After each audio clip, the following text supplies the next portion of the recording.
It's that time of year when people start thinking of getting off to a fresh start, health and fitness-wise. Dr. Sean Riley from Tulsa Spine and Rehab joins us. Dr. Riley, the recent growth of your team means you have some folks who might be able to help in this arena, don't you? Sure do, Scott. We've spoken to Bree in the past, and she is our certified fitness instructor. So she does fitness training classes, boot camp, medical type fitness supervised training as well. But she's also very well educated and versed in nutrition and dieting. So it's that time of the year, first part of the year, a lot of patients and folks are, wanting some dieting tips or some recommendations on what they need to do to lose some weight. She's really good. So let's bring her on here. Let's talk about this a little bit. Bree, as a personal trainer and someone who is sort of helping people get off to a good start here in the new year, what advice are you giving to people who have decided to start? Let's start with working out. Maybe they're starting a workout regimen. What advice are you giving people as they begin that journey? Yeah, first off, you have to find something that you enjoy.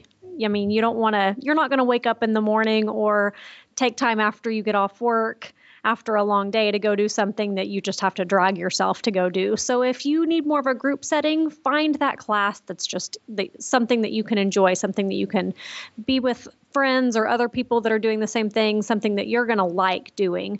Or if you need more of the one-on-one, find you a good personal trainer to take you through some stuff just to make sure that you're doing things correctly and that you're not going to injure yourself and that you're going there and actually making progress. You're doing things that are going to benefit you rather than hinder you. So, but bottom line, just find something that you enjoy, whether that's a boxing class or a boot camp class or yoga or anything, just to get the blood flowing, get some movement in your body, burn some calories. Of course, when you use the term enjoy, you don't mean easy to do, you mean you wouldn't mind doing it again. Right, exactly. Like I said, you don't want to dread it. So do something, try some different things, experiment, see what's out there. You might never know. You might like something that you never thought you'd give a chance. So if it's been a while since someone's worked out, maybe the person doesn't know what their limits are. How do you identify your limits? That right there is going to be a great person that's going to benefit from having a personal trainer, at least for a couple sessions. And then if they feel that they're able to go out on their own, then that's something that they can, get set on the right path and feel safe and comfortable and confident in going in the gym on their own and doing things by themselves. But a lot of times when people walk into a gym and they haven't been in a long time, they just get really intimidated, whether they just don't know where to start. They don't know what machines do what. Everything's changed so much.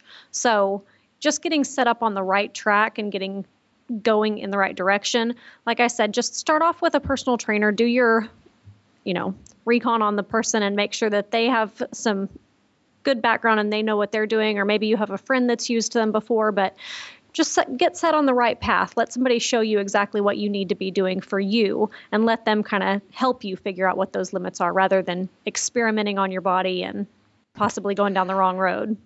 We've talked about this before, but when it comes to weight loss, and usually that seems to be the goal that most of us have this time of year, it's not just cardio, right? There is a role for strength training. Exactly.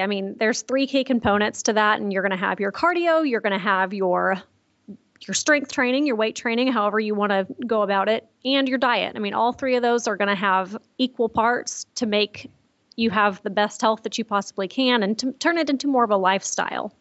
So let's talk about changes to the diet. What guidance do you have there? The guidance I have on there is start small.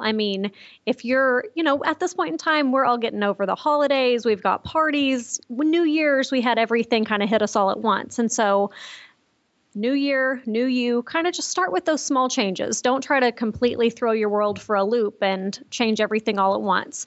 Maybe one week, start with, I'm not going to eat anything that comes in a box. Make it small, make it simple, and just something that's doable for you. Maybe the next week, try to get in a little bit more water. Give yourself a goal of, I'm going to do 8 glasses of water throughout the day. Then the next week, add another little goal. So just baby steps like that and slowly integrating those healthier habits in is going to be a lot easier for you to keep your sanity, but at the same time, keep track of what you're doing. And so you don't have 50 things that you're trying to keep track of at once. And I know in my experience, and I have a hunch I'm not alone, the challenge has been sustainability. Exactly. Keeping those changes over the long term. So is that another benefit of taking baby steps? Oh, for sure. For sure. If you completely rock your world in that first week, you're going to just overwhelm yourself, and you're going to make life miserable, and well, this isn't any fun at all. And so that you get on that slippery slope and you start to go back to your old ways. And before you know it, all those changes have just kind of gone to the wayside. So by integrating in those smaller changes here and there, it definitely helps with the longevity of turning it into more of a lifestyle rather than just a New Year's resolution that you keep for 3 months. And I would think one important ingredient or part of a personal trainer's job description is that of cheerleader, and meaning, we all want to see results right away. Right. And when we don't see what we want to see within a week or two, maybe we get a little discouraged, but you help provide some perspective, right? Exactly. And, I am a big promoter of what doesn't get measured doesn't get improved. So at least have some sort of a measurement tool at the beginning of your journey. Whether I'm not a scale person, I don't like to look at that number. So if somebody is a numbers person, get a tape measure, find those key spots like your chest, your arm, your waist, your thigh, your calf, and just go down and just kind of keep a track. Maybe do that every month or every 6 weeks. But if you're going to look at a number, I'd rather you see inches lost and you see a tighter body and a more healthy body than worrying about what that scale says.